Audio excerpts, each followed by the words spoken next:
Hello and welcome to this video where we look at the solution to paper 1 of the year 2020 A-level major session, and we'll go straight to the first question, but I'd like you to stick to up to the end of this video because I'm going to introduce a document that you can use to revise for the examinations effectively. Let's go to the first question in this paper. In the first question, we are asked, what is a reasonable estimate of the kinetic energy of a car traveling at a speed of 30 meters per second? This type of question comes from estimate of the magnitude of physical quantities which we encounter in this syllabus. For instance, we estimate the car to be around 1,500 kilograms. So when we use the equation half mv squared, would say that that will be approximately 10 raised to minus 3. That will be the mass of the car, and the speed is 30. So when we square this, we get 900. 900 is approximately 1,000, which is again 10 raised to power 3. 10 raised to power 3 and another 10 raised to power 3 is about 10 raised to power 6. So when we look at the choices which we are given here, the closest answer we get is 10 raised to power 6 joules. Let's proceed to question 2.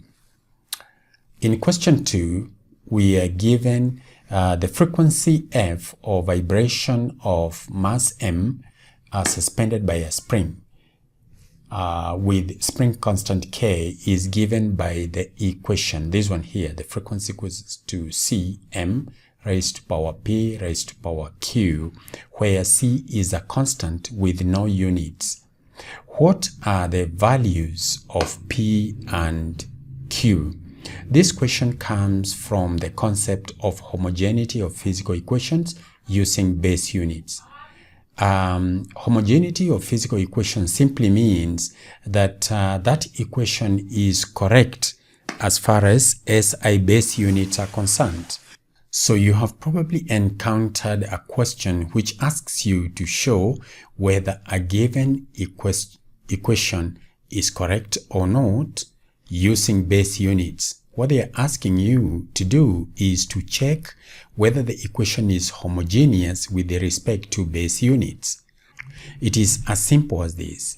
When we are asked to show whether a given equation is correct using homogeneity of physical equations, it means that we must know the SI base units on one side of the equation, and then we compare it with the SI base units on the other side of the equation. This means that, for instance, C, since C has no units, then we are not going to consider it. We are going to consider the base units of frequency, which is per second, base units of mass, which is kilograms, base units of spring constant, which stems from Newton per meter, and then we can convert newtons into base units as follows. So the first thing is to write down the physical quantities that we are dealing with raised to certain powers. The base units of frequency is per second. Base units of mass is kilograms. Base units of K, the SI unit rather, is Newton per meter. But the Newton can be converted into base units by remembering that F is equal to MA. M is in kilograms, A is acceleration in meters per second squared. All this is raised to power Q. That is why I've broken down the Newton into kilograms meter per second squared, and then there is this per meter, and then raised to power Q. Apparently, when I combine this meter and this per meter, they cancel out, and that is where they disappear from the equation. So eventually we have seconds raised to minus 1 is equals to kilograms raised to power P times kilograms raised to power q, I've opened the brackets now, raised to power q times seconds raised to power minus 2q. At this point, I can compare the powers of the same SI base unit. For example, seconds is raised to minus 1, but on the right, it is raised to minus 2q. So those powers must be the same. So minus 1 must be equal to minus 2q, in which case I get q to be equal to a half. And then I compare the powers of the kilogram. We find that on the left-hand side, we don't have any kilogram. What this means is that maybe we have kilogram, but it is raised to a power which makes its value to be 1. And when a number is raised to power 0, it's always equal to 1. So on the left-hand side, the kilogram is raised to power 0, but on the right-hand side, it is raised to power p and power q. So you find that 0, which is the power of the kilogram on the left-hand side, is equal to p plus q. But we already know the value of q. It is a half. The value of q is a half. So p will have the value of minus a half. And that is how you can use SI base units and homogeneity of physical equations to show that an equation is correct. In this case, this equation is correct. What we are being used is to determine their powers. Let's navigate to question 3. At this point, you can see in this document that I'm using, it gives me an opportunity to navigate to any question of my choice in this paper, depending on what I'm looking for. For example, when I go to the start at this particular point, you can see that when I hover the cursor over a given question, there are certain screen labels, suggestions. It tells me this question is on, scalars and vectors. This question is on homogeneity of physical equations. This is about estimation of the magnitude of physical quantities. This one here is about frequency of a square wave. This one here is about systematic and random errors and so forth. So it's a good document because when I'm revising, I would want to know certain questions which are testing certain concepts which are found within the syllabus. So however, let's continue and see the answers that we can get for question number 3. This question is about scalars and vectors. We are given that the power produced by a force moving an object is given by the equation power is equals to work over time. This is force times displacement divided by time. And then we are asked which quantities are scalars and which are vectors. So here it's just about a matter of checking this. Let's look at A. We've got displacement and time. Displacement is a vector, so that one rules out option A. Let's look at B. Power is a scalar, work is a scalar also, displacement is a vector, force is a vector, and that is probably the correct answer. Okay, it is the correct answer. However, let's see how we rule out C. Power is a scalar, force is a vector, so you can see it is in the wrong place. So because of that, we ruled out C. How about D? What rules it out is power, because power is a scalar, it's not a vector. So again, so that is how you answer question 3. Let's look at question 4. In question 4, we are given a cathode ray oscilloscope. It displays a square wave as shown. The time-based setting is 0.2 milliseconds per division. What is the frequency of the square wave? So here, when we use the CRO, the display of the CRO or of a square wave, actually a square wave is like the middle of this part, somewhere here. This will be the peak, or if, for example, if it was sinusoidal, here we are going to get a peak, and the trough will be somewhere here, and the other peak will be here. So from here all the way to this point, we get the periodic time. From the midsection of this to the midsection of this, that's where we get the periodic time. So, and from the periodic time, once we know the periodic time, we can use the equation frequency is equals to 1 over periodic time. So I've already worked it out, and the answer comes to 830. So this is how we obtained that particular answer. So this one being a peak, this one being a trough, and this one is a peak, we find that from this midsection here to this midsection here, then that gives me the periodic time. So it occupies how many divisions? 1, 2, 3, 4, 5, and there is a half here, and there is another half here. The two halves added on to 5 gives us 6 divisions. So this periodic time is given by the value of the time base, times the number of divisions that make a complete wave. Okay, there are 6 divisions, and the time base is set at 0.2 milliseconds per division.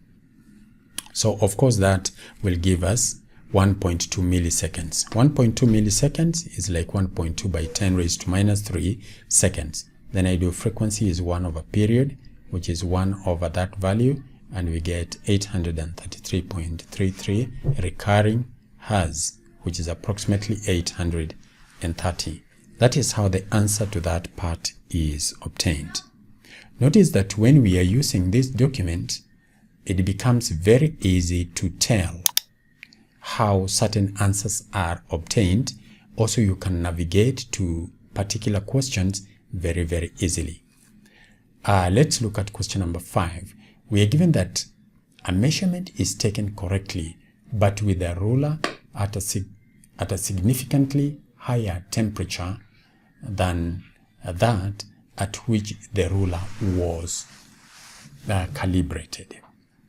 The higher temperature causes the ruler to expand. What describes the effect on the measurement caused by the higher temperature and how the measurement may be improved?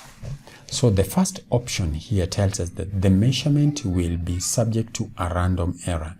This one rules out option A, because the kind of error we have here due to the fact that the ruler has expanded, that error is due to the measuring instrument, and it will make sure that every measurement taken will consistently be greater than the true value. So that by nature of that particular error, that the measurement taken will always be larger than the true value, describes one of the characteristics of a systematic uncertainty. So let's look at B. The measurement will be subject to a random error. Again, we rule that one out by the way it starts. Again, let's look at C. Indeed, the measurement will be subject to a systematic error. That is true. The measurement can be made more accurate by taking the average of several repeated measurements. This is wrong because we cannot improve accuracy by taking several measurements and then finding the average. You know, by accuracy, we mean how close is that measurement to the true value. And we have said that by nature of this particular error here, systematic error, it makes sure that the values taken using this measurement will consistently, all of them, will consistently be greater than the true value because the ruler has expanded. So we cannot improve its accuracy. Let's look at D. The measurement will be subject to a systematic error. That's true. The measurement can be made more precise. Yes, it is precision that we can improve by taking the average of several repeated measurements. So this one was a good question on systematic and random uncertainties and how to improve the precision. Okay, so the correct answer is D. Let's navigate to question 6. In question 6, we are given that the velocity of an electric car changes as shown. So this one is a velocity time graph. What is the acceleration of the car? When we come to velocity time graphs, we remember that the acceleration of the object is given by the gradient of that particular line, because it's a straight line, and we can see that this one will be uniform acceleration. So we're going to determine the gradient of that particular line. Of course, the answer that we'll get is 7.3 meters per second squared, and this is how we get it. So we draw a right angled triangle, and then we get the change in velocity, which is of course 105 minus 0.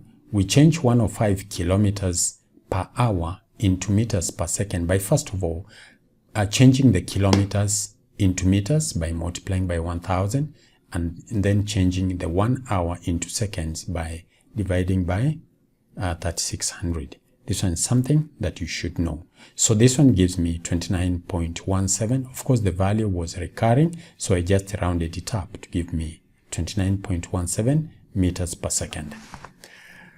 The change in t over here, it's 4, again minus 0, and that gives me 4 seconds. So in order to get the acceleration, I get the change in v divided by the change in t, which is actually the gradient, and by dividing that, I get 7.3. I think it was also recurring, so I just rounded it up to 7.3 meters per second. What is this question testing? This question is testing. Do you remember that when you're given a velocity time graphs, there are two things you can be able to calculate from a velocity time graph? One of them is the gradient represents the acceleration, while the area under the graph represents displacement. In this case, it is the acceleration that was being asked. Let's go to question number 7. In this question number 7, we are told that a projectile is fired from a point P with a velocity v at an angle theta to the horizontal. It lands at point Q, a horizontal distance r from P after time t. So this horizontal distance is usually referred to as the range. So the acceleration of free fall is g. Air resistance is negligible. Which equation is correct? So here we've got to look at the equations which are provided, because there are other equations we could get from this projectile motion, and since this particular area is very wide, we look at the equations which have been the equations which have been provided, so that we don't waste time looking at other equations which are not within here. So we can see that all of them is an attempt to calculate the range. It is this that gives us the hint of what to do, because we ask ourselves, how do we calculate this range? Range is usually given by the horizontal speed, which is always constant, times the time the object takes to move from this point all the way to this point. This horizontal component of the velocity is constant, and it is obtained by resolving v horizontally, and that gives us v cos theta. That will be the horizontal component of the velocity of the object. The horizontal component of the velocity, which is v cos theta. If we multiply it by this time, then we are going to get the range. And we can see actually the correct equation is A. We get the correct equation as A. Let's move over to question 8. Question 8 gives us this.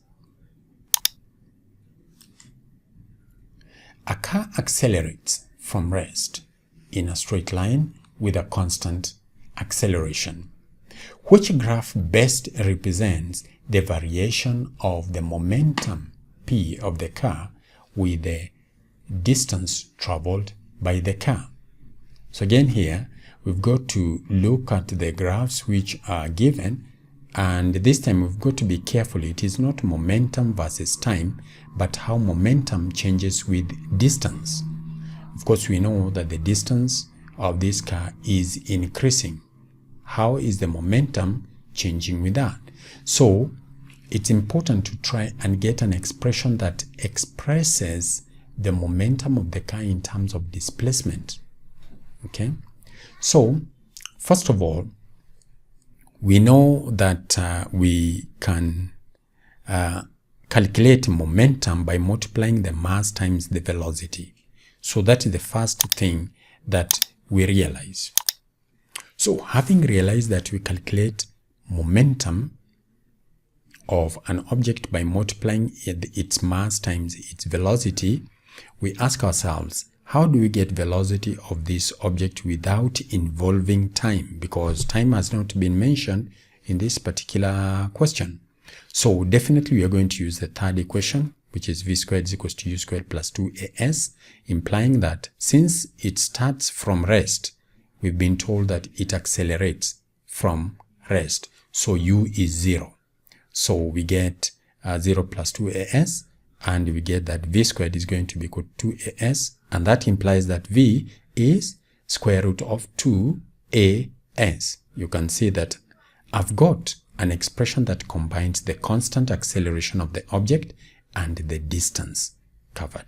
Okay, so when I come back to the equation of momentum is equals to mass times velocity, I just need to substitute this v with the expression, with this expression here, because that describes v.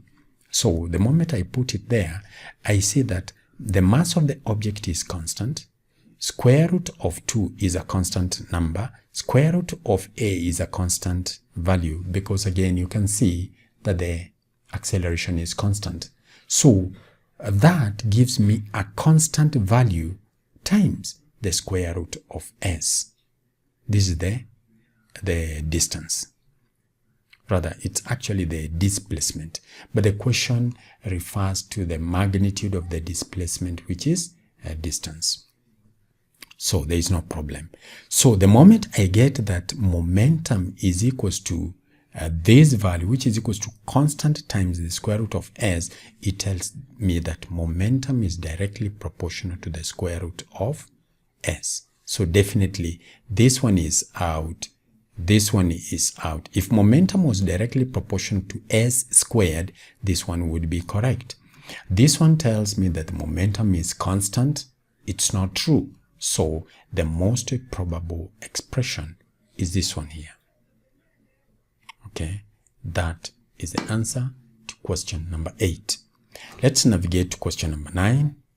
Question number 9. And remember, here we are moving from one question to the next because I want to show you how the solution for the first 10 questions is obtained. When you're using this particular document, it would be possible for you to navigate to any question of your choice, and you'll be able to see how that particular question is solved. Like for example, I can go to number 15 if I want, and first of all, the first thing that I get from here is that I get a question, I read the question, and then I attempt the question. This is what I'd like you to do when I give you this document to use for the rest of the questions. You first of all read the question, attempt the question, and then when you click next, it gives you the answer. If you click again, you find that I give you the method that is used to arrive at that particular answer. Okay, it's a very important document. So let's go back to question 9, because that is what we were looking at. In question 9, we are told that the resultant force F on a raindrop of mass m falling with velocity v is given by the equation, this one here. F is equals to mg minus kv squared, where k is a constant, g is the acceleration of free fall. What is the velocity of the raindrop when it reaches a constant or terminal velocity? So at this point, we want to remember that we are dealing with the resultant force on an object when it is moving with constant speed or with constant velocity. The resultant force is 0. This object is moving in a straight line and its speed is constant. Its velocity is constant because it's moving in the same direction and the magnitude of that speed is constant. So the velocity is constant. Since the velocity is constant, it means that the acceleration is 0. If the acceleration is 0, the resultant force is 0. So this F will be 0. So that is where we start from. Of course, the answer is C, but how do we arrive at that answer? It's like I've explained. We've got to remember that this object is moving with a constant or terminal velocity. When that happens, when velocity, or I typed this one wrongly, this one's supposed to be velocity is constant, the resultant force is 0. If the resultant force is 0, then this expression turns out to be kv squared is going to be equal to mg. And when we have v squared as the subject, gives me this expression. Finding the square root of both sides gives me this. You can see this document will be quite useful. It gives you exactly how the answer was arrived at. Let's look at question 10. Again, when you go to a particular question, you find that no answer has been given. First of all, you read the question, you attempt the question, and then you see what has been provided. In this particular question here, the answer is obviously D. Let's just read the question to see why the answer is D. A stationary toy gun fires a bullet. Which statement about the bullet and the gun immediately after firing is not correct? Is not correct. So let us look at option A and why it is correct. We are given that a stationary toy gun fires a bullet. Which statement about the bullet and the gun immediately after firing is not correct? Is not correct. Let's look at A. The force exerted on the bullet by the gun has the same magnitude as the force exerted on the gun by the bullet. This is correct because it stems from Newton's third law of motion. B. The force exerted on the bullet by the gun is in the opposite direction to the force exerted on the gun by the bullet. This is the second part of Newton's third law. In fact, A and B, they describe an exact application of Newton's third law.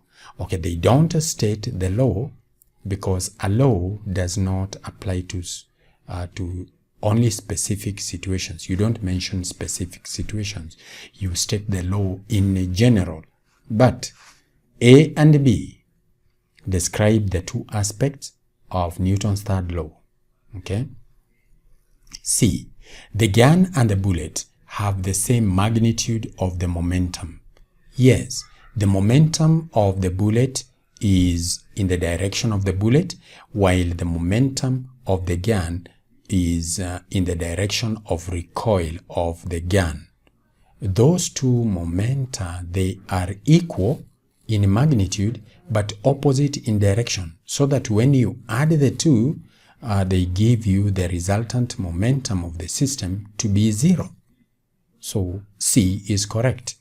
But when we look at the kinetic energy of the gun must be equal to the kinetic energy of the bullet, then that is not true. That's not true, because we know obviously kinetic energy is not conserved. Kinetic energy is not conserved. Besides, kinetic energy is not a vector that they are going to cancel out. You know, it's as if when we are stating it like this, so that when we put them together, they cancel out. We can't talk about kinetic energy of the bullet being in the opposite direction to the kinetic energy of the gun. We cannot talk about something like that. So D is obviously not correct. And therefore, it is the correct answer to this question, because we are supposed to identify the statement which is not correct. We can go on and on. We can go to question 11. We can go to 12. And any question that you need to look at, the answer will be provided, and then how it is worked out, or how the answer has been arrived at, will be provided. If you have subscribed to my channel, just get in contact with me and I'll be able to send you this document, and to use it you don't need anything complicated. This is how you use the document. Number one, you're going to ensure that PowerPoint, that Microsoft PowerPoint, is installed in your laptop or desktop. You may use a projector if, for example, you are a teacher, when you use it with a large number of learners, because you many times when I'm revising with my classes, what I do is that and we are revising maybe a paper like this one, I'd like to display a PDF format of the question on the screen, and we go from question to question. But many times I find that I waste a lot of time scrolling to the correct question, because I may have taught a particular concept and I want students to practice with that particular concept. I wasted time looking for the correct question. When you look at this document, if you hover the cursor just next to the question, it tells you the concept that is being tested in that question. For example, question number 1, you can see that it tests estimation of the magnitude of physical quantities which are found within the syllabus. When you go to question 2, it tests the homogeneity of physical equations. Question number 3 is about scalars and vectors. Question number 4 is about frequency of square waves, or frequency of waves in general when a CRO is used. Question number 5 is on systematic and random errors.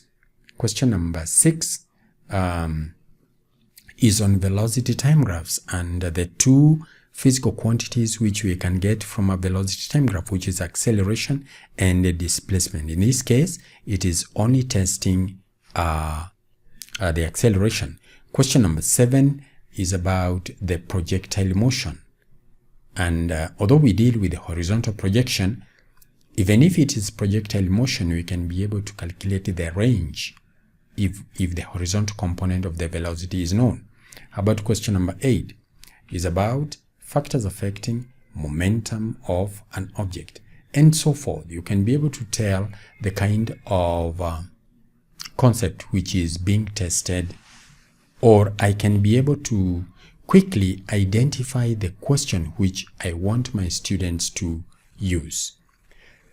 As a student who is revising on your own and you're using Microsoft PowerPoint, all you need to do is hover the cursor there and you can see the concept that you want to practice on, okay?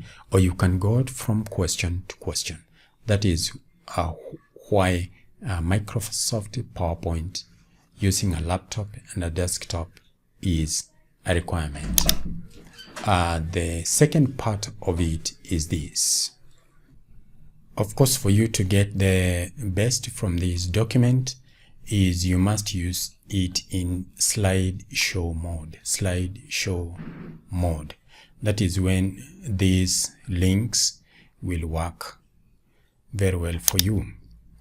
Number 3, of course, as a learner, you will read the question, try it out before you check the answer.